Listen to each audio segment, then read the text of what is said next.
This week, we're going to focus on a different kind of essay than what you were used to writing in school.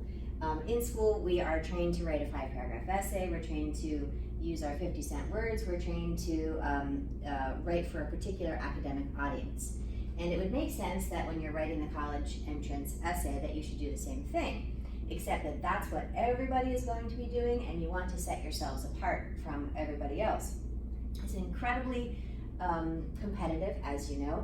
Everybody has a high GPA. Everybody has a long list of extracurricular activities and achievements and sports and dance and all of those volunteer efforts that we put so much of our time and energy into. So, in order to distinguish yourselves from the very large stack of essays that each reviewer will receive, we instead are going to tell a story, the story that only you can tell.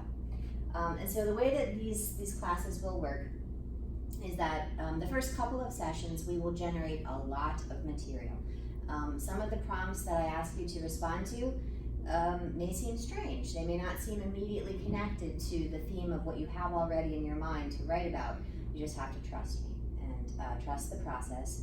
And by the time we finish the first couple of sessions, you will have a wealth of material from which to draw to write not just this essay for the Common Application, but also any supplementary essays that might come along for applications this season. Most of you, I'm sure, have heard about, already know what makes a good story. We know what we enjoy reading. And the most important thing to consider as we are writing these essays is that the people who will read them are actually people. They enjoy reading stories too. And while the idea of writing a story can sometimes seem intimidating, it's really made up of a few simple ingredients that when we practice reading some things, when we practice writing them, will become really second nature to you. Not just showing, but also showing and telling.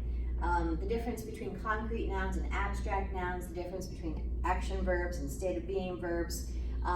Using a really specific story to demonstrate, for example, what hard work looks like, or what hope looks like, or what success looks like. Transforming those abstract concepts into a really specific story requires us to use really specific language.